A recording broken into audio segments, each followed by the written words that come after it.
సమస్య ఏంటో చెప్పండి. మా చుట్టాలతనికి మా వాళ్ళకి ఒకరికి డబ్బులు కావాలంటే వాళ్ళ సిస్టర్ దగ్గర 1,00,000 రూపాయలు ఇప్పించింది. కొట్టడం, ఇక పైసలు తీసుకురాలేదని అలా 2012 నుంచి ఎప్పటిదాకా హెరాస్మెంట్ చేశాడు? ఇప్పుడు దాకా కూడా మేడం. ఇది ఆ రెండు విషయాలు పట్టుకున్నా.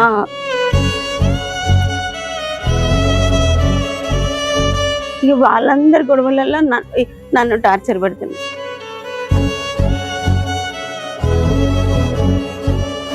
రోజు కొట్టడం, వేరే మిల్లు దగ్గర వేరే ఆమెతో ఎఫ్ఐఆర్ పెట్టుకున్నాడు. వేరే ఆమెని రిలేషన్ లో ఉండి అక్కడికి వెళ్ళిపోతున్నాడు. 2014-16లో తెలిసింది. 16లో ఇల్లు అమ్మినాం, ఆమె ముందే తెలిసింది. ఇక తెలిసిన తర్వాత అడిగితే నా ఇష్టం, నేను అట్లనే పోతా, నీకు ఇష్టం అయితే ఉండు, లేకుంటే ఇంట్లోంచి వెళ్ళిపో. సరే, ఆవిడెవరో దొరికిందా? వెళ్ళి 4 పీకేవా? నేనేం పీకలేదు, నాకు భయం అవుతుంది. ఆయన వచ్చిందంటే నాకు వణుకుడు వస్తుంది.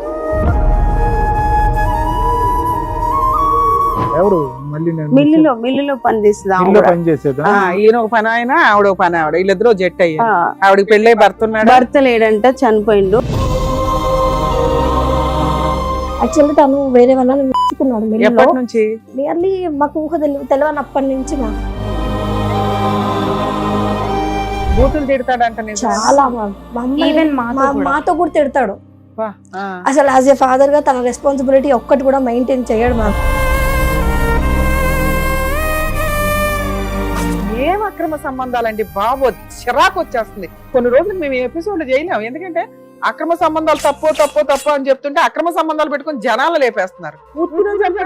అక్రమ సంబంధాలు పెట్టుకుని. నమస్తే, సుమన్ టీవీ సమర్పిస్తున్న పద్మవ్యూహం కార్యక్రమానికి స్వాగతం. మరి ఈ కార్యక్రమంలో మనతో పాటు ఉన్నారు ప్రముఖ హైకోర్టు అడ్వకేట్ రమ్యాకుల గారు. నమస్తే మేడం. నమస్తే అండి. ప్రముఖ సైకియాట్రిస్ట్ డాక్టర్ కళ్యాణ్ చక్రవర్తి గారు. నమస్తే సార్. నమస్తే మేడం. సార్, మేడం నల్గొండ జిల్లా నుంచి ఒక ఆవిడ వచ్చారు, బట్ ఆవిడ పేరు చెప్పడం కూడా ఆవిడకి ఇష్టం లేదంట. అసలు ఆవిడకి వచ్చిన సమస్య ఏంటో అడిగి తెలుసుకున్నాం. నమస్తే అండి. చెప్పండి అమ్మా, మీరు పేరు చెప్పడానికి కూడా ఇబ్బంది పడుతున్నారు. పేరేం చెప్పక్కర్లేదు, మీ సమస్య ఏంటో చెప్పండి. 98లో పెళ్ళైంది మేడం. అయితే అరేంజ్ మ్యారేజే. అతను కూడా వాళ్ళది వేరే ఊరు, ఆంధ్ర. అయితే మా ఊర్లోనే ఉండేవాడు. అయితే మిల్లు ఫీల్డ్, మా అన్నయ్య వాళ్ళకి కూడా మిల్లు ఫీల్డ్ ద్వారా తెలిసిన అతను మ్యారేజ్ చేసుకున్నా. అయితే తర్వాత ఒక 4-5 ఇయర్స్ దాకా మంచిగానే ఉన్నాం. అంటే పాప పుట్టింది 5 ఇయర్స్కి. ఒక 10 ఇయర్స్ వరకు మంచిగా ఉన్నాం మేడం. ఇద్దరం కష్టపడ్డాం, ఇద్దరం డబ్బులు సంపాదించుకొని మంచిగా హ్యాపీగా ఉన్నాం. అయితే తర్వాత మా చుట్టాలతనికి మా వాళ్ళకి ఒకరికి డబ్బులు కావాలంటే వాళ్ళ సిస్టర్ దగ్గర 1,00,000 రూపాయలు ఇప్పించింది. మీ చుట్టాలతనికి మీ ఆయన ఇప్పించారా? అంటే మా వారి సిస్టర్ దగ్గర మా చుట్టాలకి పైసలు కావాలంటే వడ్డీకి తీసుకున్నారు. మీ ఆడపడుచుని ఎవరు అడిగారు? మీ ఆయనే కదా అడుగుంటాడు, ఆవిడ వాళ్ళ చుట్టాలు అని కావాలని. ఎవరైతే అప్పు కావాలన్నాడో ఆ వ్యక్తి మీ ఆయన్ని డైరెక్ట్ గా అడిగాడా? చుట్టరేకంతో నీ ద్వారా అడిగిచ్చారు? ఆయననే అడిగారు. నీకు సంబంధం లేదు. ఆయన వచ్చిండు, అడిగిండు, తనకు కావాలంటే సిస్టర్ ద్వారా చూసుకున్నారు. నేను అక్కడే ఉన్నా గానీ ఇవ్వు అని నేనేం బలవంతం చేయలే. అడిగితే తీసుకున్నారు. మంచిగానే ఉన్నాం, హ్యాపీగా ఉన్నాం కాబట్టి అందరం మంచిగానే ఉన్నాం. తర్వాతకి మళ్ళీ కొన్ని రోజులకి ఇంకొక 1.5 lakh మా అన్నయ్య వచ్చి ఇప్పించిండు. మా అన్నయ్య వచ్చి ఏం చేసిండంటే, బావా వాళ్ళకి అర్జెంట్ అవసరం ఉందంట, ఇస్తాడు. చుట్టాలు కాకుండా మళ్ళీ మీ సొంత బ్రదర్ అతనికి మమ్మల్ని అడిగిండు కదా, తీసుకుపోయిండు. మళ్ళీ కావాలని మా అన్నయ్యని అడిగిండు. మా అన్నయ్యని అడిగితే ఆయనకి ఏం ఇవ్వలేక మళ్ళీ మా వారి దగ్గరకు వచ్చే ఇప్పించిన తర్వాతకి ఇక ఆయన తీసుకొని తీరలేదు, ఇట్లా తీసుకొని పోయిండు. తర్వాతకి నేను ఇంట్లో వర్క్ చేస్తాను మేడం, బ్లౌజులకి డిజైన్లు అవి వేసి. ఇక నేను ఇదంతా ఎన్ని సంవత్సరాల క్రితం స్టోరీ? 98లో పెళ్ళయింది.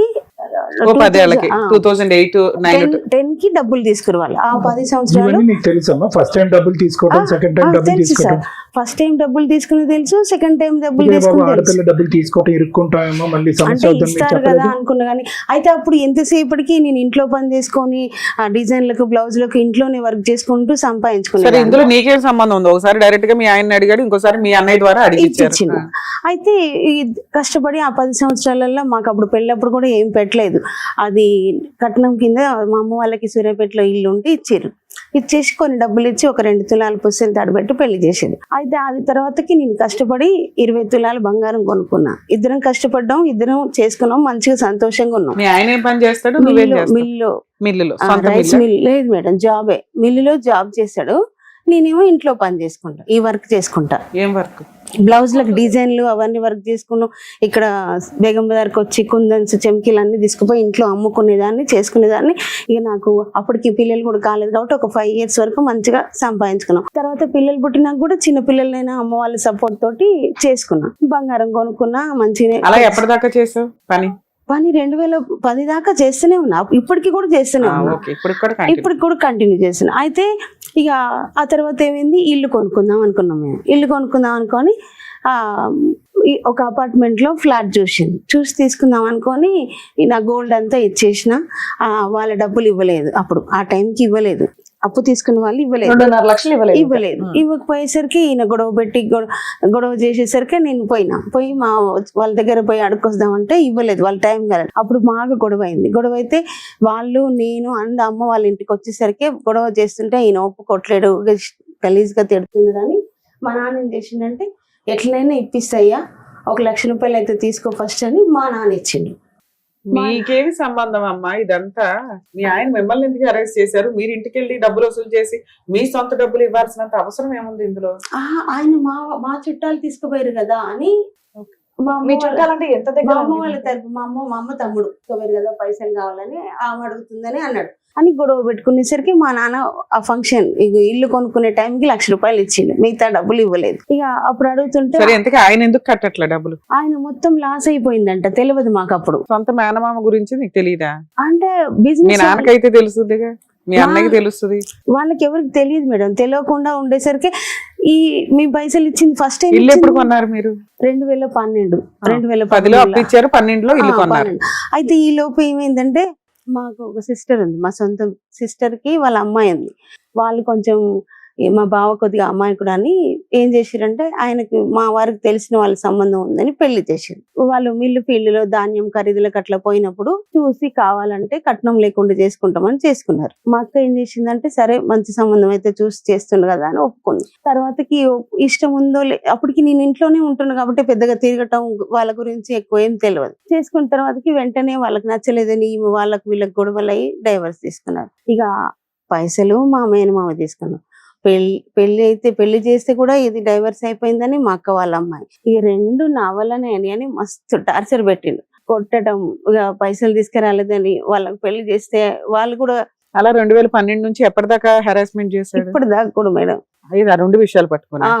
ఎట్లా 10 ఏళ్ళు బాగున్నోళ్ళు అసలు మీకు సంబంధమే లేదు, ఆయనే మాట్లాడుకొని ఆయనే ఇచ్చి చేసుకొని మిమ్మల్ని ఎందుకు హింసిస్తాడు నాకు అర్థం కావట్లేదు. మా తరపు చుట్టాలు కదా, వాళ్ళకంటే మీరు ముగ్గురు ఎక్కువ కదమ్మా, 2 కూతురు భార్య ఎక్కువ కదా మీ ఆయనకి. లేదు మేడం, అట్లా మస్తు టార్చర్ పెట్టి. సిస్టర్ తో సంబంధం ఎలా ఉందమ్మా? అతనికి వాళ్ళ సిస్టర్ కి ఇప్పుడు డబ్బులు తీసుకున్నది వాళ్ళ సిస్టర్ దగ్గర కదా, వాళ్ళ సంబంధం బానే ఉందా? ఏది డబ్బులు అప్పు పూర్తిగా తీర్చకపోయినా కూడా 1 లక్ష రూపాయల వరకే తీర్చాడు కదా. అయితే అసలు ఆ పైసలు తీర్చలేదు, ఇవ్వలేదు. అయితే అప్పుడు 1 లక్ష రూపాయలు మా నాన్న ఇచ్చింది. నేనేమనుకుంటున్నా అంటే వాళ్ళ చెల్లి ఒత్తిడి ఇతని మీద ఉందేమో, బావ చెల్లి ఒత్తిడి చేస్తూనే ఉంది. ఇంకో విషయం ఏంటంటే ఈ డబ్బులు ఇప్పుడు మా మేనమామకి ఇచ్చింది 2.5 లక్షలు. మా అక్క వాళ్ళ అమ్మాయికి పెళ్లి చేసినప్పుడు వాళ్ళు నేనే పెడతా ఖర్చు అని అబ్బాయి వాళ్ళు అన్నారంట. ఆయన ఇయ్యక తెల్ల ఈయన పెట్టిండు, ఇటు 2 లక్షలు పెట్టిండు. మీ చుట్టరికాల వల్ల మీ ఆయనకి చాలా మీకున్న ఫైనాన్షియల్ బ్యాక్గ్రౌండ్ తో చూస్తే అయితే అట్లా అయింది. అయితే వాళ్ళు ఏమన్నారంటే డైవర్స్ తీసుకున్నప్పుడు ఆ 2 లక్షలు ఇస్తా అన్నారు, ఇవ్వలేదు. అది ఇంకా కోర్టు కాలేదు అని అట్లనే పెండింగ్ పెడుతున్నారు. ఇప్పటికైనా అయిపోయిందా? కాలేదంట, ఇంకా నడుస్తుందా కేసు? అయితే ఇందులో ఏమైందంటే మా ఇట్లా అట్లా అని మొత్తం గొడవలు అయినాయి ఫుల్ గా. మా అక్క వాళ్ళు ఆయన పెట్టుకున్నాడు గొడవ. ఇక వాళ్ళందరి గొడవలలో నన్ను టార్చర్ పెడుతున్నాడు. అట్లా ఇద్దరు కలిసే ఉన్నారా తల్లి? ఇప్పుడు కలిసే ఉన్నాం మేడం. కానీ అయితే 2012లో ఆ ఇంట్లోకి పోయిన కాడి నుంచి కూడా ఆ ఫంక్షన్ టైం నుంచి కూడా గొడవలే. 1 సంవత్సరంలో ఏం చేసిండంటే ఇక ఆయన మిల్లు కడిపోయి లోన్ కొంచెం తీసుకున్నాం మేడం. పైసలు తీసుకొని లోన్ తీసుకున్నాం కాబట్టి బంగారం అయ్యాన్ని నమ్ముకున్నాక లోన్ తీసుకొని కట్టుకున్నాం కదా.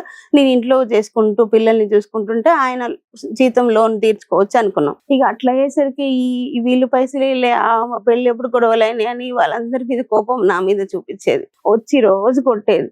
ఇక ఇట్లా ఉంటే ఆయనకి తాగుడు అలవాటు ఉంది. ఆ సిచ్యువేషన్ లో 2ంటికి 3ంటికి అట్లా వచ్చేది మేడం. వచ్చినా కూడా ఇక ఈ గొడవ అయిన కానించి రోజు నోటికి వచ్చిన మాటలు అసలు అవి వినటానికి కూడా భరించలేను. మీకు ఇద్దరు ఆడపిల్లలు. అవును. ఇప్పుడు వయసు ఎంతమ్మా వాళ్ళకి? ఒక ఆమెకి 22, ఒక ఆమెకి చదువుకుంటున్నారు. చదువుకుంటున్నారు. రెండో అమ్మాయి అంతా డిగ్రీ 2nd ఇయర్ అయిపోయింది. పెద్ద అమ్మ, ఆమెకి ఇప్పుడు బీటెక్ ఇది అయిపోయింది. నిజంగా ఈ సమస్యల వల్ల ఇతని రియాక్షనా లేదంటే జనరల్ గానే తాగేటటువంటి వ్యక్తి యొక్క రియాక్షన్ అనేది నాకు అర్థం కావట్లేదు. ఎందుకంటే జరిగిపోయి ఇవంతా 2012, 14 జరిగినటువంటి ఇక నా మీద 12 కక్ష. సంవత్సరాల పాటు ఒక కక్ష ఉంటుందా? 4.5 ఉంది లక్షల సార్. గురించి 4.5 లక్షలు ఇంకా కొన్ని ఆయన వాడకుండేమో మొత్తం ఇల్లు అమ్మేసి ఆ పైసలు ఇచ్చేసినాం. ఇక గొడవలు అయితే ఆహా, కొనుక్కున్న ఇల్లు కూడా అప్పు అమ్మేసినాం.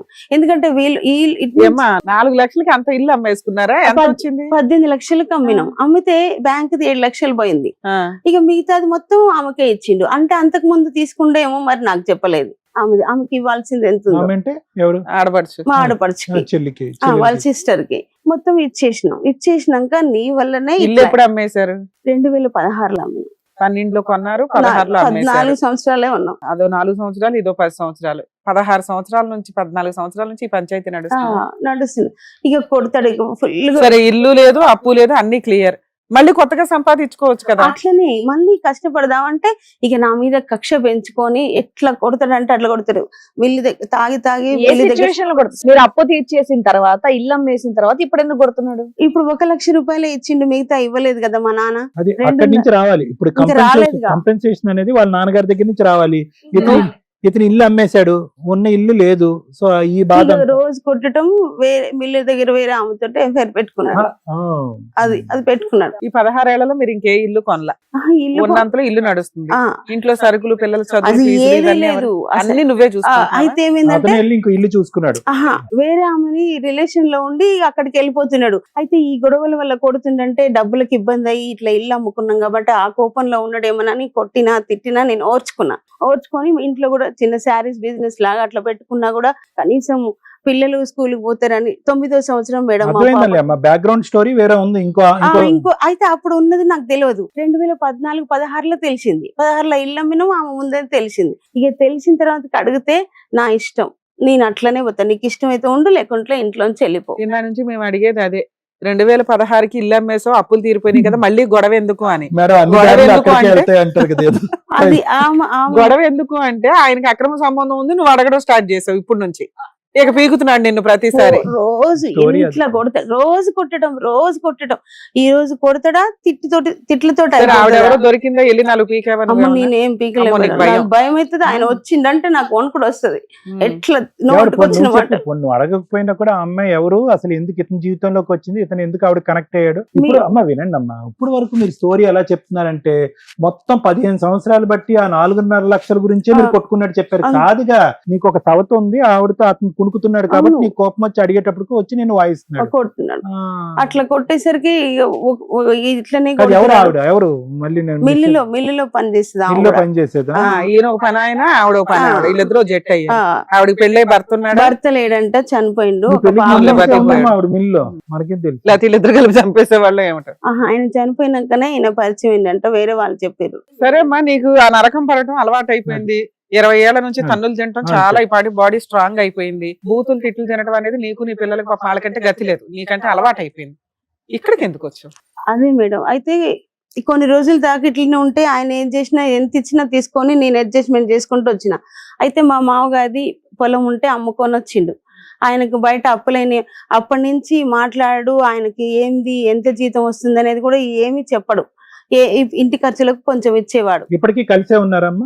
ఇప్పటికీ కలిసే ఉన్నారు. అతను తన్నా, తిట్టినా, కొట్టినా, ఇంట్లో హింస పెట్టి డబ్బులు ఇవ్వకపోయినా, మీ బాగోగులు చూసుకోకపోయినా, నీ సంపాదన నువ్వు సంపాదించుకుంటున్నావు, పిల్లల్ని చదివించుకుంటున్నావు, అతనితో నీకేమి ఇప్పుడు లేదుగా.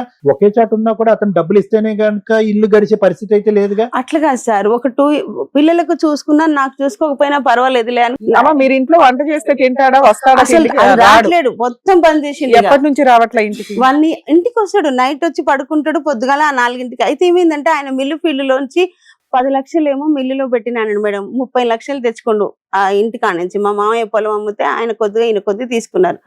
ఒక 5-6 లక్షలు మా ఆడపిల్లలకి ఇవ్వాల్సి ఉంటే ఇచ్చిండు. ఇక ఆ తర్వాత మిగిలిన పైసలు ఏం చేసిండో తెలియదు. ఇప్పటికీ ఇన్వెస్ట్మెంట్ పెట్టాడని నువ్వు అంటున్నావు. ఆయనే చెప్పిండు. అన్నారు కదా అన్ని డబ్బులు తీసుకుపోయి మొత్తం ఆగం చేస్తావు నువ్వు, పిల్లల పేరు మీద ఒక 10 లక్షలు ఏమంటే మా మామయ్యతో కూడా గొడవ పెట్టుకొని తెచ్చుకున్నాడు. పిల్లలు అడిగితే 10 లక్షలు మిల్లులో పెట్టినా అన్నాడు. ఆ 10 లక్షలు కూడా లేవంటుండు. ఇప్పుడు సంవత్సరంన్నర పోయిన సంవత్సరం ఇంత జరుగుతున్నా కూడా మీ ఆయన నిలదీసా అతను తనేవాడు. ఆవిడని ఒక్కసారి కూడా అడగలేదమ్మా అసలు అమ్మాయి? నేను పోలేదు సార్, ఎప్పటికీ కొడతాడు. ఇప్పుడు అంటాడు కదా మా అమ్మ వాళ్ళు ఇచ్చిన ఇల్లు తీసుకురమ్మని ఇప్పుడు టార్చర్ పెడుతున్నాడు. ఇంకా ఉందా మీ అమ్మ వాళ్ళు ఏమైనా ఇచ్చారా నీకు? ఇల్లు ఉంది, అది అమ్మి డబ్బులు తీసుకురమ్మని గొడవ చేస్తున్నాడు. ఏమ్మా వీళ్ళని చూసుకోవట్లేడు. ఇప్పుడు కూడా ఇంకా కొడుతున్నాడు. ఆ డబ్బులు తెమ్మంటుండు మేడం.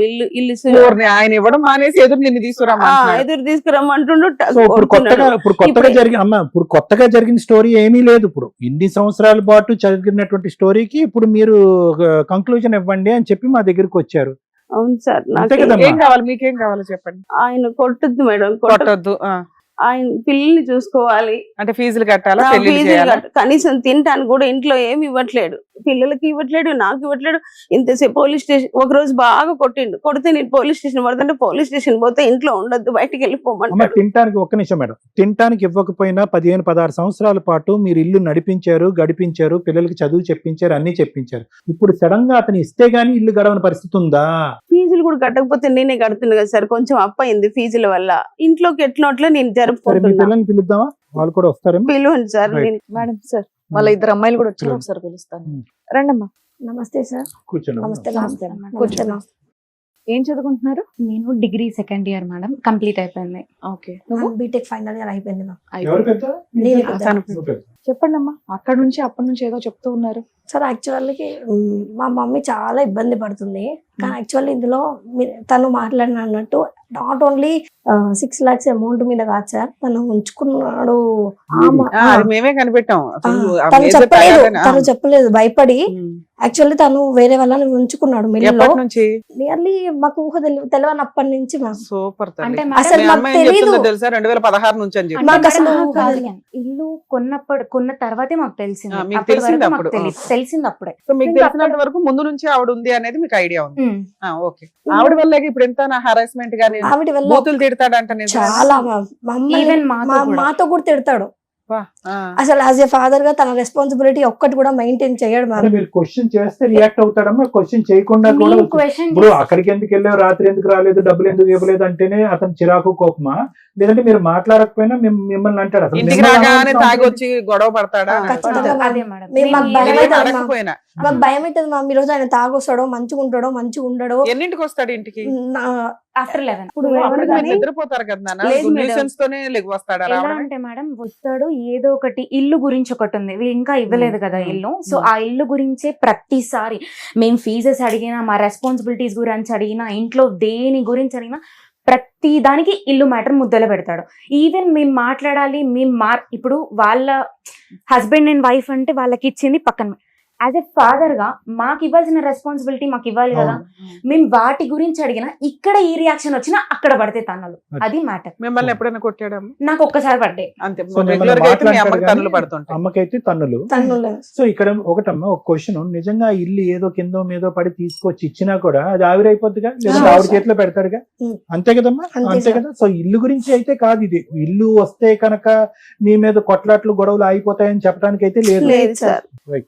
ఉన్నంతలో ఆయన అసలు ఏ రోజు రెస్పాన్సిబిలిటీస్ లేదు, తీసుకోవాలా? ఆ రోజు కూడా రెస్పాన్సిబిలిటీ తీసుకోలేదు. ఆడపిల్లలు అసలు మీకు ఏమైనా కష్టం ఉందా? బయట లేదు ఏం మేడం, లేదు అసలు అన్నాడా? మేడం అసలు ఒక ఫీజు ఫీజు రాదు మాకు మా ఫాదర్ నుంచి. అసలు ఎలా ఉన్నావని ఒక కాల్ ఇప్పుడు రాదు మ్యామ్. మేడం, ఇప్పుడు ఈమె 2 సంవత్సరాల మీద చదువుతుంది. ఈమె హాస్టల్ ఎక్కడ ఉందో తెలియదు, ఈమె కాలేజ్ ఎక్కడ ఉందో తెలియదు, ఏం పట్టించుకోడు. యాజ్ ఈ కాలేజ్ లో బీటెక్ జాయిన్ చేసే రెస్పాన్సిబిలిటీస్ కూడా లేవు మ్యామ్. లేదమ్మా. అమ్మ, అన్ని వదిలేసి అమ్మ వెళ్ళు. మీరు దయచేసి ఒకటి అర్థం చేసుకోండి. ఆ స్థాయిలో మీరు ఆశ పట్టడం కూడా ఆ మనిషికి ఆశ పడే విధంగా నేను గాని, రమ్య మేడం గాని, శ్రీవాణి గారు గాని నేర్పించేటటువంటిది కాదు. అది మనసులోంచి రావాలి. ఒక్క నిమిషం నన్ను మాట్లాడినివ్వండి.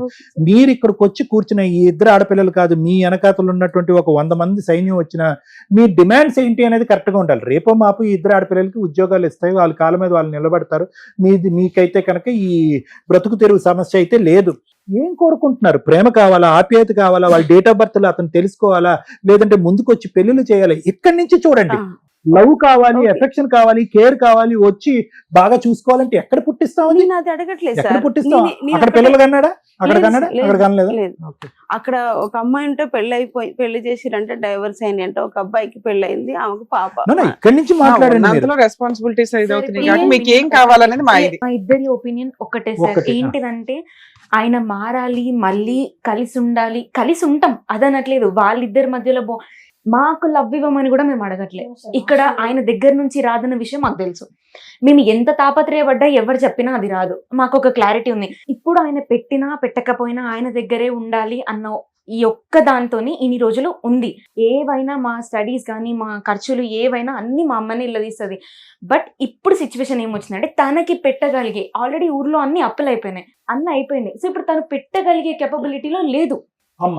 ఇప్పుడు మేమేం అడుగుతున్నామంటే అట్లీస్ట్ మా చదువులు అయిపోయే వరకన్నా మా రెస్పాన్సిబిలిటీగా మా అట్లీస్ట్ బిల్ అన్న ఇప్పుడు మేము హాస్టల్ రెంట్ అది మీ ఇంటి దగ్గర పెద్ద మనుషుల ద్వారా ఇక్కడ దాకా వస్తే అమ్మా ఇప్పుడు మేము మీ హస్బెండ్ కి ఫోన్ చేసి 4 వీక్ ఏమే అనుకో మాటలో ఆయన వెంటనే ఏం చేసుకుంటారు చేసుకోవాలంటే మీరు ఇంటికెళ్ళి కేసులు వేసుకునే అంత దమ్ము మీకుందా? లీగల్ గా వెళ్ళగలరా? ఇట్లా మేము ఫోన్ చేయగానే భయపడి ఇస్తాడని మేము అనుకో. మీ నాన్న ఆల్రెడీ ముద్రిపోయిన బ్యాచ్ లో మీరు లీగల్ గా తెగించి ఇంక ఈయన వల్ల ఒక ఉపయోగం లేదని మీరు క్లారిటీ ఉంది. ఎదురు రోజు న్యూసెన్స్ తప్ప. ఇలాంటిది మేమిద్దరిలో ఎవరైనా మాట్లాడామే అనుకోండి, అప్పుడు మీ నాన్న చేసే పని ఇంట్లో నుంచి బయటకు వెళ్ళిపోవడం. అది ఎట్లాగో రెంటెడ్ హౌస్, ఆయన వెళ్ళిపోతాడు ఆరాంగా. మీరు అడిగిన గొంతమ్మ కోరికలు కాదు అవన్నీ మీ హక్కులు. మీ హక్కులన్నీ కోర్టు తీరుస్తుంది. దానికి మీరు రెడీయా అంటే మీరు ఏదైతే ఇప్పుడు దాకా మీ అమ్మ బంధం పెట్టుకుందో, 2 ఆడపిల్లలు, తండ్రి ఉండాలి, సొసైటీ, గుడ్ విల్ అని, అలా ఆవిడ ఎంతకాలం ఏదైతే ఉందో అది రోడ్డు మీదకి వెళ్తుంది. మీరు తెగించే ధైర్యం ఉందా? మీ అమ్మ డెసిషన్ తీసుకోవాల్సింది. మీరిద్దరు ధైర్యంగానే ఉంటారు, హాస్టల్లో ఉన్నారు. ఒకటమ్మా, ఇది ఎలా ఉందంటే మీరు చెప్పేది మీ భాషలోనే చెప్తాను. కరోనా వైరస్ చావకూడదు, కానీ కరోనా జబ్బు వదిలిపోవాలి. ఎలా అవుతుంది? అక్కడ ఆడదాని మీద ఒక ఆమె ఎవరైతే కనుక ఇతని మీద శిలాశాస్త్రం చెప్తుందో ఆ వైరస్ అయితే మీరు తీయలేకపోయారు. బయటకు వచ్చి గొంతు చించుకుని అరవలేకపోయారు. పెద్దల్ని తీసుకొచ్చి మాట్లాడలేకపోయారు. ఇప్పుడు వచ్చి పోలీస్ స్టేషన్, కోర్టు గడప తొక్కలేకపోయారు. వెళ్లే రకాలు కూడా కర్ర ఎరగకూడదు, పాము చావకూడదు. మమ్మల్ని అడ్డుకున్నారు, లేకపోతే మేము వెళ్ళాలని మేము వెళ్ళగలదా? మేడం అడిగేది అదే. ఇప్పుడు వరకు రానటువంటి పోరాట పట్టిక ఇప్పుడు ఎలా వస్తుంది? మీ సిస్టర్ అంటుంది వీరు రెడీ అంటుంది. వేరే మీకు 16 years బట్టి you don't have the capacity and to fight. ఇప్పుడు సడన్ గా వీఆర్ రెడీ టు ఫైట్ అంటే కనుక మీకు అంత బ్యాక్గ్రౌండ్ బ్యాకింగ్ ఉందా? మీరు చేయగలరా? మీ నాన్న కూర్చోండి ఇక్కడ అని అంటే కనుక నోరు మూసుకుని కూర్చుంటారేమో. సరే, మీరు ఆలోచించుకోండి అమ్మా, మేము చెప్తాము, తర్వాత ఫైనల్ గా మాట్లాడతాం. ఏంటంటే ఎక్కడా కూడా అంటే నాకు నిజంగా అనిపించేది ఏంటంటే 10 సంవత్సరాల పాటు ప్రయాణం బాగానే ఉంది, 10 సంవత్సరాల పాటు ప్రయాణం బాగానే ఉంది అనుకుంటే వాస్తవానికి ఆ స్టార్టింగ్లో 98 నుంచి 2008 వరకు ప్రయాణం బాగుంది అనేటటువంటి ఒక కళ్ళకు గంతలు కట్టుకుని మీరు ఉన్నారంతే. ఎందుకంటే నీ మీద ప్రేమ ఆప్యాయత చచ్చిపోవచ్చమ్మా ఒక మగాడికి. ఓకే, ఎందుకంటే నువ్వు ఇలా అడిగావు, అలా అడిగావు, ఈ డబ్బులు అక్కడ ఇప్పించావు, మీ చేతులారా కొన్ని చేయించావు. ఎందుకంటే ఆ మనిషికి, ఎందుకంటే అలాంటి వాళ్ళతో చాలా జాగ్రత్తగా ఉండాలి మనం. వాళ్ళ సిస్టర్ దగ్గర డబ్బులు తీసుకెళ్లి మీ ఇంట్లో ఇచ్చాడు. ఇంకో పెళ్లి కూడా మీ తరపున వాళ్ళు పెళ్లి చేశాడు. అసలు అతని యొక్క ఇంటిగ్రిటీ, ఆలోచన, వ్యక్తిత్వం బట్టి ఇంకా అది ప్లేయింగ్ విత్ ద ఫైర్ అంటారు. అంటే అగ్గికి ఆజ్యం పోస్తున్నట్టుగా అనమాట. సరే, దట్స్ అ డిఫరెంట్ స్టోరీ. నేను ఎందుకు ఆ పాయింట్ చెప్పానంటే కనుక అప్పుడు మీ ఇద్దరి మధ్య సంబంధాలు సత్సంబంధాలుగా ఉండేవేమో, డబ్బులు ఇచ్చుకోటాలు పుచ్చుకోటాలు అలవాటేమో, లేదంటే అవతల వ్యక్తులు ఇచ్చేస్తే కనుక ఈ క్లియర్ అయిపోద్ది అంటే నీ అప్పు తీర్చేస్తాడేమనే నమ్మకంతోనో, లేదంటే పెళ్లి చేస్తే కనుక వాళ్ళు సుఖంగా సౌఖ్యంగా ఉంటారనే నమ్మకంతో, అలాగే ఏదో మీరు గుడ్డుగా మీ ఇద్దరు ఒక అండర్స్టాండింగ్ మీద ముందుకెళ్ళారు. కానీ ఎప్పుడైనా కూడా అది రిస్క్ ఇష్యూ. ఎందుకంటే కనుక అతను అప్పు తీసుకెళ్ళి ఎక్కడో ఇచ్చాడు అనుకో, బయట ఎక్కడో, that is not a problem. మీ దగ్గర డబ్బులు తీసుకుని ఎక్కడో ఎవరిదో పెళ్లి చేశాడు అనుకో, that is not a problem. ఇక్కడ ఏమైంది? ట్రాన్స్ఫర్ మెకానిజం జరుగుతుంది. అంటే వాళ్ళ ఇంట్లోంచి మీ ఇంట్లోకి, వాళ్ళ ఇంట్లో నష్టం, మీ ఇంట్లో లాభం, పిల్లవని, అప్పవని, వాట్ ఎవర్ ఇట్ ఈస్. ఇప్పుడు ఆటోమేటిక్ ఏమవుతుంది? అప్పటికే బ్యాక్గ్రౌండ్ ఇష్యూ స్టార్ట్ అయిపోయింది. నీకు అర్థం కానిది ఏంటంటే ఆ అమ్మాయి ఇదంతా ఫేసెస్లో ఎంట్రీ కాదు, ఆ అమ్మాయి అప్పటికే బ్యాక్గ్రౌండ్లో ఉంది. ఎవరైతే కనుక ఇప్పుడు ఉన్నటువంటి ఆ బ్రహ్మరాక్షసి ఆ బ్యాక్గ్రౌండ్లో ఉంది. అప్పటికే అతనికి ఏంటంటే అక్కడ లైకింగ్ ఎక్కువైంది, ఇక్కడ డిస్లైకింగ్ ఎక్కువైంది. ఏదో ఒక బలమైనటువంటి కారణం చూపెట్టి నిన్ను దూరం పెట్టాలి అంటే కనుక ఏదో ఒకటి. నిజంగా ఎవరు నమ్మరమ్మా. అంటే ఒక 15 సంవత్సరాల పాటు 4.5 లక్షల గురించి ప్రపంచ యుద్ధాలు జరుగుతున్నాయి అనేటటువంటిది నమ్మసక్యంగా లేదు. అతను ఏంటంటే ఏదో కారణం కావాలి, నువ్వు డబ్బులు తీసుకురాకపోతే కనుక మీ పుట్టింటి నుంచి వచ్చేటటువంటి ఆస్తిని తీసుకురా, ఏదో ఒకటి పెట్టుకుని నీ గొంతు పెట్టుకుని నిన్ను అనగదొక్కి ఏ విధంగా ఒక అట్మాస్ఫియర్ క్రియేట్ చేశాడంటే ఈ పెళ్లి ఇలాగ అవ్వటానికి, నిన్ను కొట్టడానికి, నిన్ను తిట్టడానికి, నేను తాగటానికి, నా లివర్ కిడ్నీ పాడు చేసుకోవడానికి నువ్వు కారణము, మీ వాళ్ళు కారణము, నువ్వు వాళ్ళ దగ్గరుండి డబ్బులు ఇప్పించడం కారణము, అక్కడి నుంచి ఆస్తి తీసుకురావటం కారణం. కాబట్టి ఈ రోజు నుంచి నేను నీకు ₹1 పావలా కూడా ఇవ్వను, నీ సావు నువ్వు సావు. అది అతను గీసినటువంటి ఒక డిజైన్ వర్క్ ఇది. ఇదంతా కూడా అతను డిజైన్ చేశాడని నేను అనుకోవట్లేదు. బ్యాక్గ్రౌండ్ లో ఆవిడుండి దగ్గరుండి కలిపి డిజైన్ చేశారు. ఎటొచ్చి ఇక్కడ ఉన్నటువంటి అదృష్టం ఏంటంటే అక్కడ వాళ్ళిద్దరికి ఒక పిల్ల జల్ల లేకపోవడం అనేది మనకు అదృష్టం. ఎందుకంటే మీరు లీగల్ గా పోరాడితే కనుక రమ్య మేడం సపోర్ట్ తీసుకుని ఏదైతే కనుక వీళ్ళు న్యాయపరంగా రావాలో అవన్నీ వస్తాయి. కాబట్టి అక్కడ లేకపోవడం అనేది మనకి ఒక ఘోరంత ఆశ. అయితే నేను ఇక్కడ ఈ మాట ఎందుకు చెప్తున్నానంటే, చక్కటి పిల్లలు శుభ్రంగా చదువుకుంటున్నారు, భవిష్యత్తులో ఏదో ఒక ఉద్యోగం చేసుకుంటూ ఉంటారు. అలాంటి వ్యక్తి ఈ రోజు వచ్చి ఈ పిల్లల మీద కూడా విరుచుకుపడి నానా తిట్లు వీళ్ళని కూడా తిట్టి వీళ్ళు పరువు తీసి రేపొద్దున వీళ్ళ యొక్క పెళ్ళిళ్ళు అవ్వకుండా లేదంటే వీళ్ళ భవిష్యత్తు నిలబడకుండా చేస్తున్నటువంటి ఒక వ్యక్తికి అసలు ఈ మ్యారేజ్ లోకి ఎప్పటికైనా మనస్ఫూర్తిగా ఒక ఆలోచనతో ఎంటర్ అయ్యాడా, లేదంటే ఇదంతా యాదృచ్ఛికంగా ఒక పెళ్లి జరిగిపోయింది, పెద్దలు అక్షింతలు వేసేసారు, తర్వాత 2 ఆడపిల్లలను కనేసామని చెప్పి. ఎందుకంటే మీ మీద 1,00,000 కోపాలు ఉండొచ్చు, తిట్టచ్చు, కొట్టచ్చు, హింస పెట్టచ్చు. కానీ వాళ్ళు ఏం చేశారు? వాళ్ళ మీద ప్రేమ ఉండాలి కదా. అమ్మా ఓకే మీ అమ్మ ఎలాగన్నా ఉంది, ఇగరా ఈ ₹1000 ఉంచుకోండి, ఇంటి సామాన్, అమ్మా ఇదిగో ఫీజు కొనుక్కోండి, ఫీజు కట్టుకోండి, పుస్తకాలు కొనుక్కోండి. ఆడపిల్లల మీద రాదు.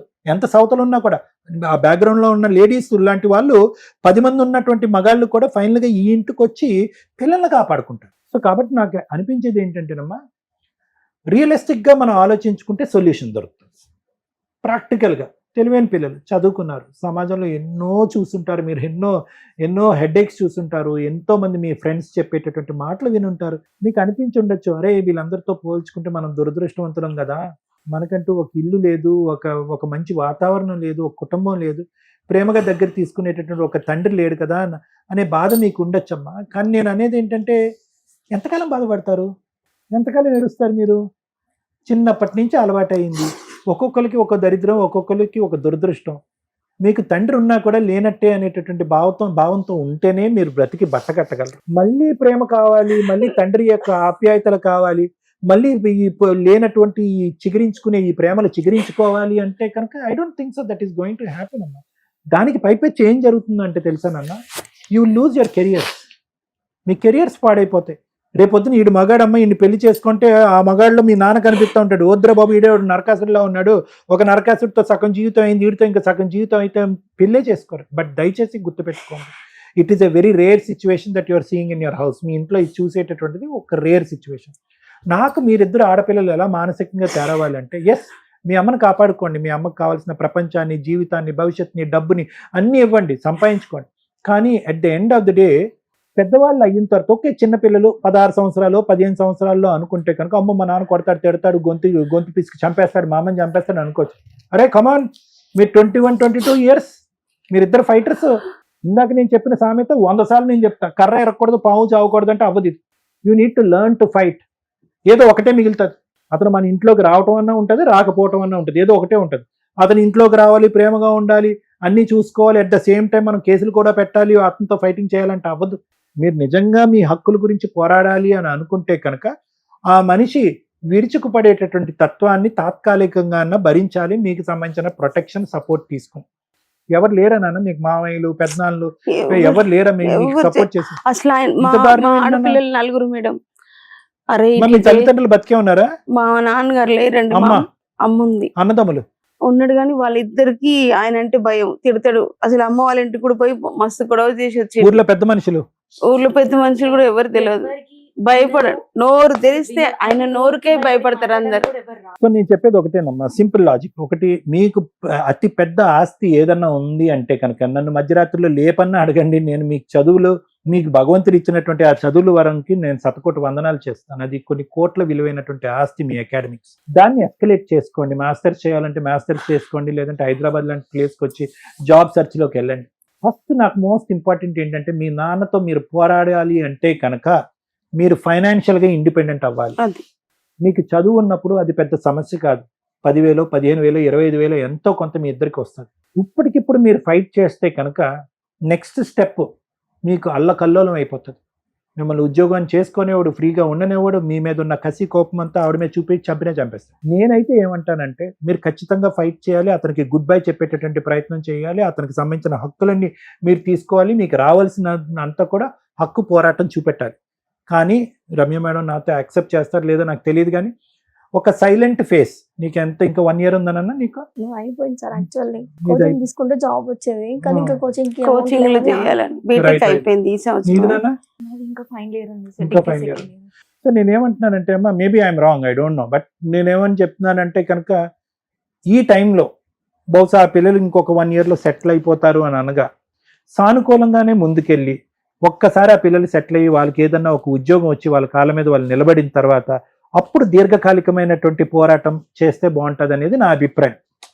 ఎందుకంటే వీళ్ళు డిస్టర్బ్ అవ్వకూడదమ్మా. ఆ కెరియర్ ఇప్పుడు ఫైనల్ ఇయర్ ఈ అమ్మాయికి ఇప్పుడు ఇట్లా ఉన్నారు కదా, అట్లనే అనుకున్నాం. ఏమన్నా కానీ పిల్లలకి చెరకు జాబ్ వచ్చినాక నేను కష్టపడతాం, ముగ్గురం కష్టపడతాం, ఆ మనిషి పెట్టినా పెట్టకున్నా ఏం కాదనుకునే ఊపున్నా ఇన్ని రోజులు.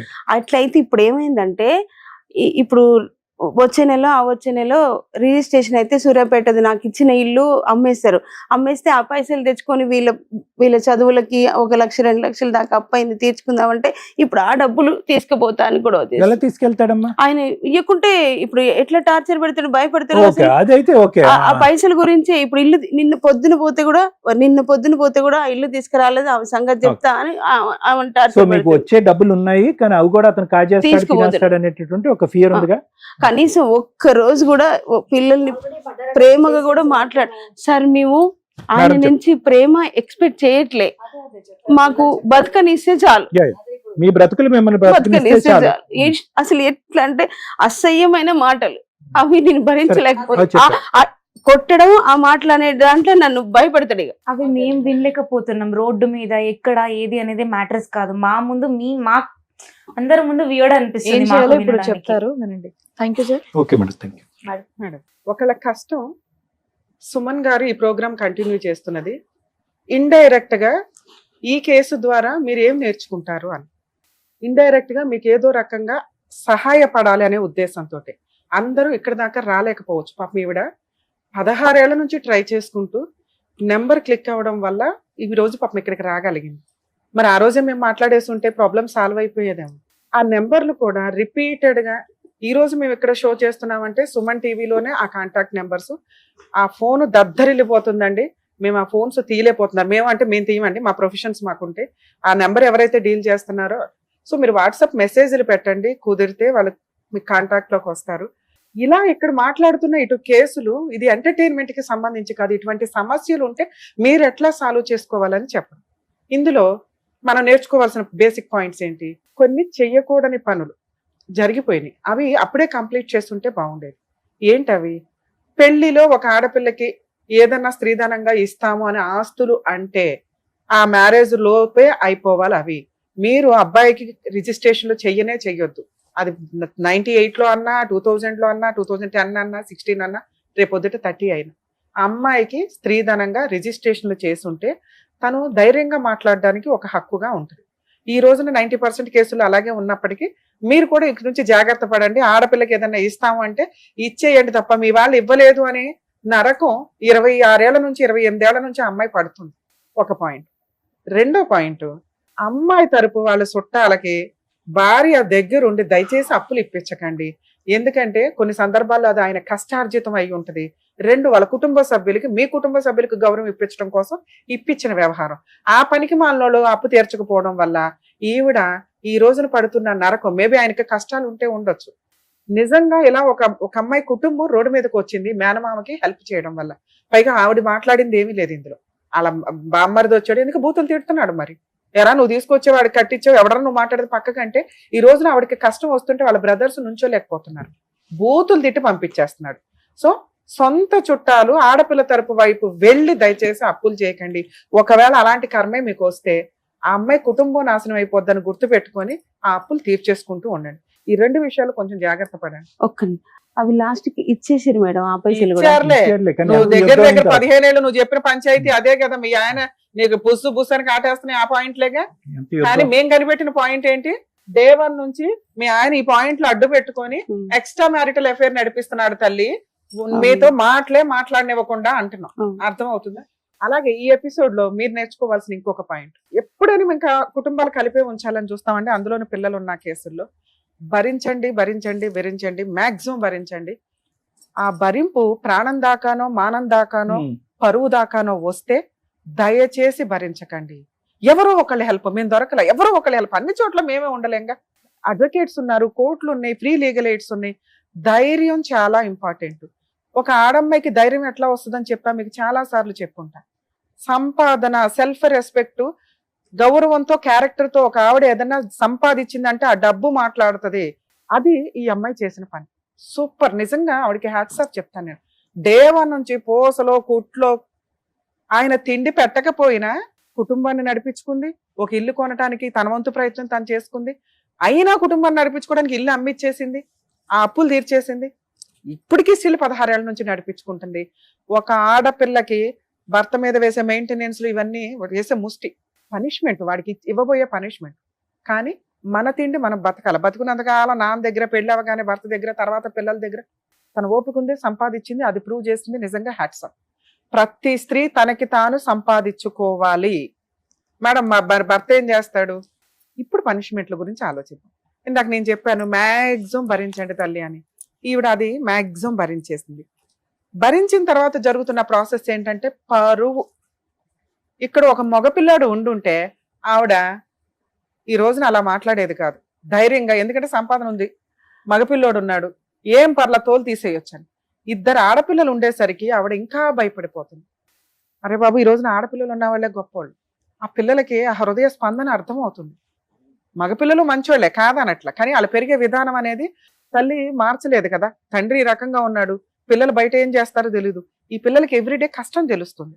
ఆడపిల్లలున్నా మగపిల్లలున్నా తల్లి తీసుకోవాల్సిన టైంలో కరెక్ట్ డెసిషన్ తీసుకోవాలి. అది ఈవిడ చేయలేకపోయింది. ఈ రోజున ఆవిడ ఎవరు చెప్తారు ఒక మంచి సలహా అని ఇక్కడికి వచ్చిందే తప్ప నా ప్రాబ్లం ఇట్లా సాల్వ్ చేసేయండి అని చెప్పట్లా. నాకు ఇలాంటి ఒక భయం ఉంది, ఏ రకంగా వెళ్తే బెటర్ అంటే మనిషికి మనిషి సహాయం చేసే రోజులే పోయినాయి. రిలేషన్స్ అంత డేంజర్ లో ఉన్నాయి. ఎవరికాళ్ళు ముందుకొచ్చి మన ఇంట్లో అమ్మాయి మన ఇది అని ఎవరు సహాయం చెయ్యట్లా. మాట్లాడడానికి ఒక చెవు దొరకట్లా ఈ రోజున. వీళ్ళ ముగ్గురే సైకలాజికల్ గా మాట్లాడుకుంటున్నారు. ఒక స్టేజ్ తర్వాత ఏమవుతుందో కూడా తెలియదు. దయచేసి మంచి ఫ్రెండ్స్ ని, అంటే కొలీగ్ పక్కన ఉండే వాళ్ళని మంచి ఫ్రెండ్స్ గా చేసుకుంటుంటే మాటల్లో సగం ప్రాబ్లం క్లియర్ అవుతూ ఉంటుంది. దయచేసి మంచి ఫ్రెండ్స్ ని అరేంజ్ చేసుకోండి చుట్టుపక్కల వాళ్ళని. ఎందుకంటే చుట్టాలు ఎవరు, మనము ఒకరికి చుట్టాలమే, వాళ్ళు మనల్ని తిట్టుకుంటారు. ఎందుకంటే మనం బిజీ. కష్టం వచ్చినప్పుడు నిలబడేలాగా ఉండగలిగితే వాళ్ళు మంచి చుట్టాల కిందే లెక్క. ఈ రోజున పాపం ఆవిడికి కష్టం వస్తే నుంచునే చుట్టాలు లేరు. ఎందుకంటే అలా ఆయన అంటే భయపడుతున్నాడు, అలా ఆయన నోరుకు భయపడుతున్నాడు. మరి ఇప్పుడు వీళ్ళు యుద్ధం ఎవరు చెయ్యాలి? వాళ్ళకి మానసిక ధైర్యం ఇవ్వడం కోసమే సార్ ఇప్పటిదాకా మాట్లాడారు. ఆ ధైర్యానికి ఫైర్ యాడ్ చేస్తా ఇప్పుడు నేను మాట్లాడు. ఎందుకు ఏడుస్తున్నావు నువ్వు? ఒక్కటి ఇచ్చేవాళ్ళక ఒక రత్నాలు లాంటి 2 పిల్లల్ని పెట్టుకొని ఏం తల్లి నిన్ను ఇప్పటిదాకా పొగుడుతున్నాను నేను. మీ ఆయన లాంటి ఒక పనికి మాలిన వ్యక్తికి నువ్వు ఎంత టైం ఇచ్చుడే దండగా అని నా బాధ. సొసైటీ, కుటుంబం, పిల్లలు, పెళ్లిళ్ళు అనేది ఓన్లీ స్త్రీకే కాదు. ఇన్ని సంవత్సరాలు 30 ఏళ్ళు 28 ఏళ్ళు పెళ్లి అయిపోయిన మగాడికి కూడా అది చాలా అవసరం. ఇక్కడ గుడ్ విల్ ఈవిడ ఒక్కడదే పోవట్ల. ఈ టైంలో ఈవిడ కనుక వాళ్ళ భర్తని వదిలేస్తే 28 ఏళ్ళు పడిన నరకానికి పెద్ద పనిష్మెంట్ పడుతుంది. ఏముంది, అక్రమ సంబంధంతో ఎవరితో అవుతుంది. ఏం అక్రమ సంబంధాలండి బాబు, చిరాకు వచ్చేస్తుంది. కొన్ని రోజులకు మేము ఎపిసోడ్లు చేయలేము. ఎందుకంటే అక్రమ సంబంధాలు తప్పు అని చెప్తుంటే అక్రమ సంబంధాలు పెట్టుకుని జనాలు లేపేస్తున్నారు. ఒక్క కేసు అన్నా చూడండి, మా ఆయన హెరాస్ చేశాడు అందుకే లేపేశాను, లేకపోతే మా ఆవిడ ఇలా చేసింది అందుకే లేపాను లేదు. ఉత్తిన చంపేసుకుంటున్నారు అక్రమ సంబంధాలు పెట్టుకొని. ఈవిడేంట్రా అంటే నరకం పడుతుంది. ఇక్కడ ఎవరిని చంపమని కాదు, మోరల్ వాల్యూస్, కుటుంబ వ్యవస్థ. ఒక భర్త చేసిన పనికి పిల్లలకి ఇప్పటిదాకా అమ్మాయి ఒక మంచి కుటుంబాన్ని ఎందుకు ఇచ్చిందంటే ఆవిడ నరకం పడుతూ ఇచ్చింది. ఆ పిల్లలు ప్రతి రాత్రి నాన్న వస్తున్నాడంటే భయపడుతున్నారు. ఇలా తాగుతున్న ప్రతి ఇంట్లో పిల్లలు భయపడుతున్నారు. ఆ పాపం ఎవరేసుకోవాలి? దేవుడు రాసింది ఏంటి, మీరు చేస్తున్న పని ఏంటి? మీది ఒక కుటుంబం అని, ఒక రుణానుబంధాలు అనే కదా మిమ్మల్ని నలుగురిని ఒక గ్రూప్ చేసి పంపించారు ఇక్కడికి. నీ ఇష్టం వచ్చినట్టు నువ్వు అక్రమ సంబంధాలు పెట్టుకొని తిరిగి ఆ పిల్లల్ని ఈ రోజున రోడ్డు మీద వేసావు. ఈ రోజున మీ ఆవిడ నిన్ను వదిలేస్తే సొంత భార్య ఉండదు, కని పెంచిన 2 పిల్లలు ఉండరు, ఒక పనికి మాలిన ఆవిడతో అక్రమ సంబంధం పెట్టుకొని తిరగడం అంటే నీ మీద నువ్వు ఉమ్మేసుకున్నట్టు లెక్క. ఇప్పుడు వాళ్ళు అదే పని చేయబోతున్నారు, అదే చేస్తారు. ఎందుకంటే భరించారు భరించారు భరించారు, ఇక సాల్రా బాబు నీతో. నీకు పర్ఫెక్ట్ పనిష్మెంట్ వాళ్ళు వదిలేయటమే. మీకు అర్థమైందా నాన్న? మీ నాన్నకి మీరు ఇవ్వాల్సిన పనిష్మెంట్, ఎట్లాంటి వాడు నాకు అవసరం లేకుండా బతికేవాళ్ళు బొచ్చుడు మంది ఉన్నారమ్మ సమాజంలో. మీరు విత్ క్యారెక్టర్ తో గుడ్ విల్ తో బతుకుతున్నారు, సమాజం మీకు హెల్ప్ చేస్తుంది. ఇలాంటి నాన్న మీరు పక్క పెట్టుకుంటే మీ అమ్మని హింసించడానికి రేపొద్దు మీకు వచ్చే సంబంధాలు కూడా చేరకొడతారు. మీకు చదువుకోవడానికి ఒక ఎరువే వేయని వ్యక్తి మీ కుటుంబాలు బాగున్నాయంటే ఎందుకు ఊరుకుంటారు? మీ కుటుంబాలే ఆయనకి టార్గెట్. అర్థమవుతుందా? ఈ రోజు మీ అమ్మ ఏం భయపడుతుందంటే నాకు రేపొద్దుట రాబోయే రూపాయి వేస్ట్ అవుతుంది అమ్మని. వేస్ట్ అవ్వదు తల్లి, నువ్వు మీ ఆయనతో కలిసి ఉన్నా అది వేస్ట్ అవ్వదు. టచ్ చేసే రైట్స్ నీకు లేవు. అలా ఉంటే మా వాళ్ళకి ఫోన్ చేయండి, మా టీం అంతా నీకు అందుబాటులో ఉంటుంది. కానీ ఇది కరెక్ట్ కాదు. నేను మీ ఆయనతో కలిసి ఉండొద్దాన్ని. నువ్వు ఈ రోజే డెసిషన్ తీసుకోవాలి. ఇట్లాంటి వ్యక్తి అదేమన్నా సొంత ఇల్లా, రెంట్ హౌస్, ఆయన కడుతున్నది 6,000, అవునా? ఇంకొక 6,000 నువ్వు సంపాదించుకోలేవా? సంపాదించుకో. అంటే నువ్వు తలుచుకుంటే ఏమన్నా చేయగలవు. మీ ఆయనకు నువ్వు ఒక పనిష్మెంట్ ఇవ్వాలి అనుకుంటే ఈ రోజే మీరు డెసిషన్ తీసుకోండి. ఇప్పుడు మేము ఫోన్ మాట్లాడబోతున్నాం, మాట్లాడతాం. ఎందుకంటే ఎక్కడో అక్కడ కట్ అవ్వాలి రిలేషన్. మీ నాన్నకి మీ వాల్యూ తెలిసి మీ కాళ్ళు పట్టుకొని బతువులాడాను, మరి కాళ్ళు పట్టుకోపోయినా మీ మనసు సాటిస్ఫై అయ్యేలాగా ఆయన బతిమలాడి రెస్పాన్సిబిలిటీస్ ప్రూవ్ చేసుకుంటే ఒక ఛాన్స్ ఇవ్వండి. లేదా ముందు అర్జెంట్ గా పోలీస్ స్టేషన్కి వెళ్ళి మీరు కంప్లైంట్ ఇవ్వాలి. ఇవాళ మేము ఫోన్ మాట్లాడతాం కాబట్టి గొడవ అవుతుంది. ఇదే గొడవ, ఇక ఫైనల్, ఇక గొడవ లేదు మీ ఇంట్లో. చాలు పడిన నరకం. అమ్మ ఆ పిల్లలకి కళ్ళకు అద్దుకుని పెళ్లి చేసుకునే అబ్బాయిలు దొరుకుతారు. ఇలాంటి మంచి పిల్లలు దొరక్క బయట ఏడిస్తున్నారు మగాళ్ళు. అర్థమవుతుందా? ఇంకా 5 ఏళ్ల టైం ఉంది. కెరియర్ నువ్వు గట్టిగా లైన్ లోకి వస్తావు తల్లి. నువ్వు సంపాదించే డబ్బులు ఆ రెంట్కి ఆ పిల్ల ఫీజులకి సరిపోతాయి. ఆ పిల్ల ఇంకో 1 సంవత్సరం 2 సంవత్సరాలకు లైన్ లో వస్తుంది. సంపాదించండి, ఒక చిన్న ఇల్లు కొనుక్కోండి. మనం బయటికి వెళ్ళిపోయినా అమ్మ కూర్చొని తినగలిగితే చాలు. ఇంతే మీరు చేయాల్సిన పని. మీకు 5 years టైం ఇస్తున్నా. మీ నాన్న అవసరంలా, మీ నాన్న రూపాయి మీకు అవసరం. ఇప్పుడు మీరు చేయబోయే యుద్ధం ఎందుకంటే 28 ఏళ్ళు మీ అమ్మకి నరకం చూపించిన మీ నాన్నకి కోర్టుల ద్వారా పనిష్మెంట్ ఇవ్వాలి. మీకు ఆల్రెడీ రాబోయే డబ్బు దాచుకోవాలి అంటే ఆవిడ ఈ రోజే డెసిషన్ తీసుకోవాలి. చాలు పడిన నరకం. మీ నాన్న గిర్రగిర తిరిగి వస్తే వస్తాడు, లేదా బయటే బూతులు తిట్టుకుంటూ తిరుగుతూ ఉంటాడు. కుక్క వాగింది అనుకోండి, లెక్క కూడా చేయకండి. అలాంటి వ్యక్తికి మీరు ఇచ్చే పనిష్మెంటే ఇది. లీగాలిటీ ఏంటి మేడం అది కూడా చెప్పేస్తాం. మీ ఆయనకి మాట్లాడడానికంటే ముందు మీ ఆయన రేపు పొద్దుట వెళ్ళండి పోలీస్ స్టేషన్లో, ముందు అర్జెంటుగా కంప్లైంట్ ఫైల్ చేయండి. మీ అమ్మగారిని తీసుకొని వెళ్ళి 498 డొమెస్టిక్ వైలెన్స్ అన్ని కేసులు మీరు వెయ్యాలి తల్లి. ఎక్కడ మీకు అడ్వకేట్ అవసరం లేదు. పోలీస్ స్టేషన్కి వెళ్ళండి, కంప్లైంట్ ఇవ్వండి. ముందు అర్జెంటుగా కేసు రిజిస్టర్ అవ్వాలి. మీకు ప్రొటెక్షన్ కావాలి. ఇంటిలోకి అతను రాకూడదు, తిట్టకూడదు. తిట్టాడా వెంటనే వీడియోలు తీయండి, ఫోటోలు తీయండి. ఇమ్మీడియట్ పోలీస్ స్టేషన్కి వెళ్ళండి. మళ్ళీ నెక్స్ట్ రోజు ఇచ్చేస్తే తీసుకెళ్ళి అరెస్ట్ చేస్తారు ఈసారి. ఓకే, ఫస్ట్ మీకు ప్రొటెక్షన్ వచ్చింది, ఇంట్లో నస తగ్గింది, బూతులు తగ్గినాయి. నెక్స్ట్ స్టెప్ ఏంటి చెప్పినాను. అలా అరెస్ట్ చేస్తే అమౌంట్ లంచం ఇస్తే బయటకు వచ్చేస్తా. అరెస్టే లేదు మర్చిపోండి. కానీ ఇంటికి వచ్చి బూతులు తిట్టి న్యూసెన్సులు చేస్తే కేసుల్లో అరెస్టులు ఉన్నాయి. ఉరేసేరుగా మీ నాన్నకి మీరే వేయలేదు ఇప్పటిదాకా. మీరు పనిష్ చేయలేదు, కోర్టు పనిష్ చేసి జైలేదు. ఫ్యామిలీ మ్యాటర్స్ నాన్న ఇవి, అరెస్టులే లేవు. ఆయన ఆయన తిరుగుతూ ఆయన వదిలేయటమే మీరు ఇచ్చే పనిష్మెంట్ అన్న. ఆయన జైల్లో వేసుడు ఉరేసుడు గురించి మాట్లాడట్లా నేను. ఆయన మాట్లాడేవి మీకు అనవసరం. మీరు చెయ్యబోయేవే ఆయన గుర్తు పెట్టుకోవాలి. ఆయన సైకలాజికల్ గా ఏదో అంటున్నాడు కదా, నేను పోలీసుని కొంటా, జడ్జిని కొంటా, అడ్వకేట్. కొనుక్కోరా, నువ్వు కొనటమే కావాలి మాకు. అర్థం అవుతుందా? అలాంటి ఏమి ఉండవు నాన్న. ఇవన్నీ ఫేక్ చేసే మాట్లాడే మాటలు ఇవన్నీ. వాళ్ళకి నిజంగా తెలుసు ఎవరిని కొనటం కుదరదు. అసలు మీ కేసులో కొనాల్సిన అవసరం కూడా లేదు. అర్థం అవుతుంది? ఆయన పైన ఆయన చేసుకుంటూ లాయర్లకు ఫీజులు ఇచ్చుకొని తిరగలిగితే చాలా పెద్ద పనిష్మెంట్. మీకు ఫీజులు కట్టడు కానీ లాయర్లకు ఫీజులు ఇచ్చుకుంటాడా? అర్థమైందా? మీకు ఫీజు ఉన్నప్పుడు లాయర్లకు ఫీజులు కట్టనే, పోలీసులకు లంచాలు ఇచ్చుకొని. అర్థం అవుతుందా? ఇదే మీరు చేయాల్సిన పని. అసలు పోలీసులు ఏమి లంచాలు తీసుకోరు. మీకు చెప్తున్నాడు కదా, మీకు అదే అంటున్నా. మీ అర్థం అవ్వాలని మీకు చెప్తున్నా. అలాంటి ఒక ఖర్చు అవ్వాలి. భార్య పిల్లల్ని వదిలేస్తే ఎలా ఉంటుందని ఆయనకి తెలియాలి. నువ్వు నీ దగ్గర మాకు రూపాయి అవసరం లేదు. నువ్వు అవన్నీ ఖర్చులు అంటున్నావు, ఒక పెట్టుకొని పో. ఎక్కడ తిరుగుతావు తిరుగు. సొంత భార్య పిల్లలే లేనప్పుడు పనిష్మెంట్ ఎంతకంటే ఏం పనిష్మెంట్ కావాలి నాన్న. నెక్స్ట్ డొమెస్టిక్ వైలెన్స్ కేసు అమ్మా. మీరు సఖీ సెంటర్ ఉంటుంది, మీరు తెలంగాణ జ్యూరిస్డిక్షనే కాబట్టి సఖీ సెంటర్కి వెళ్ళండి. అక్కడ ఫ్రీ లీగల్ ఎయిడ్ కోర్టే మీకు ప్రొవైడ్ చేస్తారు. అందులో మీకు వారసత్వ ఆస్తులు ఏమైనా ఉంటాయి, అటాచ్మెంట్ అడగండి. మంత్లీ మెయింటెనెన్స్ 50,000 అడగండి తల్లి, మీకు వస్తుంది. పిల్లల చదువులు పెళ్లిళ్ళు కూడా మీ ఆయన బాధ్యతే, అందులోనే వస్తే ప్రొటెక్షన్ కూడా అడగండి. మేడం మాకు ఇవన్నీ తెలియట్లేదంటే తెలంగాణ హైకోర్టులో లీగల్ సెల్ అథారిటీ అని ఒకటి ఉంటుంది. మీరు అక్కడికి వెళ్ళి హెల్ప్ అడిగినా మీ జ్యూరిస్డిక్షన్కి సంబంధించిన వాళ్ళకి ఇస్తారు. అందరికి మేము ఫ్రీగా వచ్చి లీగల్ సర్వీసులు చేయలేమండి, ప్లీజ్ ఏమనుకోవద్దు. గవర్నమెంట్ లీగల్ సెల్ వాళ్ళు జుడిషియరీ డిపార్ట్మెంట్స్ కొన్ని కోట్లు ఖర్చు పెట్టి ఫ్రీ లీగల్ ఎయిడ్ ప్రొవైడ్ చేస్తున్నారు. మేబీ మీకు అవేర్నెస్ లేక మేము అందుబాటులో కనిపించడం వల్ల అందరు ఇక్కడ దాకా వస్తున్నారు, కానీ మేము అన్ని చోట్లకి వచ్చి చేయలేము, ప్లీజ్ అర్థం చేసుకోండి. 2, ఉమెన్స్ కమిషన్ ఉంది తెలంగాణలో. ఉమెన్స్ కమిషన్కి వెళ్ళినా మీకు ప్రాబ్లం క్లియర్ అవుతుంది. కానీ ఈ రోజు నేను చెప్పబోయేది ఏదైతే ఉందో అది ఇంకా పర్ఫెక్ట్. ఉమెన్ కమిషన్కి ఎందుకు కౌన్సిలింగ్లకి వీటికి వాటికి మళ్ళీ వాళ్ళు పోలీస్ స్టేషన్కి రిఫర్ చేస్తారు, వాళ్ళ పవర్స్ అంతవరకే. సో ఫస్ట్ పోలీస్ స్టేషన్కి వెళ్ళండి, ప్రొటెక్షన్ వస్తుంది. 2, సఖీ సెంటర్కి వెళ్ళండి, డీవీసీ కేసులో మీరు అన్నీ అడగండి. ఓకే, మీకు ఇవాళ ఈ బంధం కట్ చేయడానికి నేను మీ హస్బెండ్తో మాట్లాడబోతున్నాను, మీకు ఓకేనా? ఇక్కడ వినేసి వెళ్ళిపోవడం కాదు, మీరు ప్రాక్టికల్గా అది చేస్తాము అంటేనే డెసిషన్ తీసుకోండి. ఇప్పుడు నేను మాట్లాడేసినాక మీరు ఇంటికి వెళ్ళి ఇంకో సంవత్సరం 2 సంవత్సరాలు 5 సంవత్సరాల పిల్లల పెళ్లి దాకా ఆగుదాము అనుకుంటే ఇవాళ మీ కాపురం నాశనమైనట్టు లెక్క అవుతుంది. ఒక 1 వీక్ 10 డేస్ డెసిషన్ తీసుకుంటారా? నాన్న అసలు ఏమీ ఉండదు, మీరు తలుచుకున్నదే ఫైనల్. అర్థమవుతున్నా? పైగా మీ ముగ్గురు ఒక యూనిటీగా ఉన్నారంటే ఇంకా పవర్ఫుల్ గా ఉంటాయి కేసెస్. కొంచెం ఆలోచించుకోండి, ఎందుకంటే మీరు ఈరోజు స్ట్రాంగ్ డెసిషన్ తీసుకున్నారు, ఇది సరిపోతుందని నా ఉద్దేశం. ఇలా మీరు ప్రొసీడ్ అవ్వండి. ఏ హెల్ప్ కావాల్సి వచ్చినా మా వాళ్ళకి ఫోన్ చేస్తే అందుబాటులో ఉంటారు. మళ్ళీ మాట్లాడండి, ఒకవేళ మీరే మాట్లాడండి మేడం అంటే ఇంకొకసారి మీరు ఫోన్ లో మాట్లాడించినా మేము మాట్లాడతాం. బెటర్ కదా, ఎందుకు ఈ రోజే మనం మాట్లాడడం. డెసిషన్ వద్దులేండి. ఓకేనా? అంటే మీకు ఇంకా కంఫర్ట్ జోన్ ఉంది. ఈ రోజు మేము ఇచ్చిన బూస్ట్ తోటి మీరు ఎనర్జెటిక్ గా ఆలోచించుకోండి. ప్రాబ్లం ఇది ఈడంతా ఇవాళ తేల్చాల్సిందే అనిపించిన రోజు అర్జెంట్ గా పోలీస్ స్టేషన్కి వెళ్ళిపోండి. ఇంకేదైనా లీగల్ హెల్ప్ కావాల్సి వచ్చినా మా వాళ్ళ ఫోన్ లో అందుబాటులో ఉంటారు. సరేనా? Better. Thank you. All the best తల్లి. All the best. Thank you Be strong. బాగా చదువుకోండి. Yes sir. Thank you so much sir. Thank you so Thank much you. Madam. మరో కథతో మళ్ళీ కలుద్దాం.